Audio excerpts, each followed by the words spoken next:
¿Sabías que el principal responsable del cambio climático en nuestro planeta es el hombre? Así es. El hombre desde la época preindustrial ha emanado grandes cantidades de dióxido de carbono a la atmósfera. Esa revolución industrial ha llevado al desarrollo a países, pero ha afectado negativamente al ambiente. Los gases de efecto invernadero son indispensables para la vida. Gracias a ellos, la Tierra tiene una temperatura adecuada para el desarrollo de los diferentes ecosistemas, pero en cantidades naturales. Todo en exceso es dañino y es lo que estamos experimentando desde hace unas décadas. Como consecuencia, el cambio climático.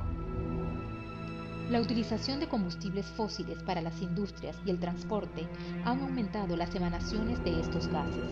Por consecuencia, la temperatura media terrestre se ha elevado en 0,8 grados centígrados y se ha acelerado en las 2 últimas décadas. Debemos por todos los medios detener este aumento y evitar que continúe en ascenso a 2 grados centígrados en el 2050, o peor aún, a 4 grados centígrados o más para finales de siglo. El Grupo Intergubernamental de Expertos sobre el Cambio Climático, en sus siglas en inglés IPCC, junto con el Grupo del Banco Mundial y otras organizaciones internacionales, han realizado estudios científicos.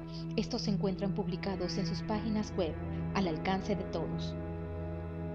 Los últimos 3 decenios han sido los más cálidos en comparación a millones de años precedentes a 1850, y el primer decenio del siglo XXI ha sido el más cálido de todos. Las olas de calor vividas en diferentes regiones junto con las sequías no son nada oculto. El nivel del mar ha aumentado a 19 centímetros desde 1910 a 2010. El derretimiento de los glaciares y de los mantos de hielo por causa del aumento de la temperatura. La acidificación de los océanos perjudica los ecosistemas marinos y producen la muerte de los arrecifes de coral, hogares de diferentes especies. Por consiguiente, la pesca se vuelve vulnerable y afecta negativamente a los pescadores y a las personas que dependen de esta actividad. Los periodos de lluvia han disminuido, pero el volumen es mucho mayor que el promedio, trayendo como consecuencia las inundaciones, perjudicando a los cultivos y a los pobladores de estas zonas. Todas estas consecuencias y muchas más son responsabilidad de las grandes emanaciones realizadas por el hombre. ¿Estás ahora más consciente de la magnitud del problema? Estamos acabando con el planeta. Ya no es un problema aislado, de algún país en particular o en un tiempo muy lejano. No, el problema es global. Es hora de actuar, de hacerlo ya. Se preguntarán, ¿por qué yo? ¿Qué tengo que ver con eso? La respuesta es que todos tenemos nuestra cuota de responsabilidad.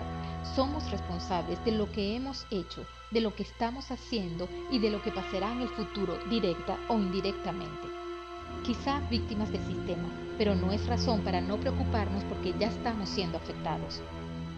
Somos parte del problema, pero también de la solución. El Estado, gobierno, empresas privadas y públicas deben tomar acciones de inmediato como por ejemplo, crear políticas adaptadas a cada país, hacer cumplir las leyes, invertir en nuevas tecnologías y en energías limpias, crear programas de mitigación y de adaptación, incentivar a la agricultura climáticamente inteligente, evitar la deforestación, en fin, cambiar los paradigmas. Nos han enseñado a vivir de una manera que traducido en mejor calidad de vida. Analizando esta premisa, ¿mejor calidad de vida a cambio de un planeta destruido? Pero la buena noticia es que aún estamos a tiempo de cambiar. Cada persona en su vida diaria emana dióxido de carbono sin darse cuenta. ¿Qué puede hacer el ciudadano común al respecto? Mucho. Lo primero, entender que sí es posible, que debemos cambiar nuestras costumbres. No es fácil, pero solo basta un poco de voluntad y de comenzar ya. ¿Cómo? Sencillo. Podemos comenzar utilizando menos nuestro vehículo y utilizar más el transporte público. En Caracas y en las grandes ciudades de Venezuela se cuenta con el metro, con buses que utilizan gas natural como combustible, bus eléctrico y busetas. Al principio podrá ser incómodo, se pueden utilizar para distancias cortas, es solo un pequeño esfuerzo. En Venezuela y en otros países latinoamericanos estamos acostumbrados a derrochar agua, por lo barato y por lo asequible que es.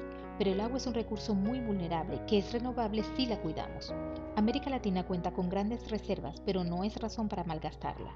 En otras latitudes, como en África, el agua es escasa y sumamente costosa. En ciudades como California en Estados Unidos, sus reservas de agua están en peligro, pudiendo quedar sin el preciado líquido en menos de un año. Evitemos en lo posible el uso de mangueras para limpiar patios, regar plantas o lavar el auto. Arreglemos los botes de agua en tuberías y grifos. La energía eléctrica en Venezuela no es costosa, pero de igual manera hay que hacer un buen uso de ella, no solo por el hecho del ahorro para el presupuesto familiar, sino lo que significa para el ambiente. Desconectemos los electrodomésticos que no estemos utilizando, utilizar la luz natural en lo posible, apagar las luces que no usemos. Hay acciones que hacemos diariamente donde podemos ver el ahorro. Solo hay que estar más atentos y actuar. Es importante cada pequeño aporte que hagamos. Debemos disminuir el consumo de proteína animal.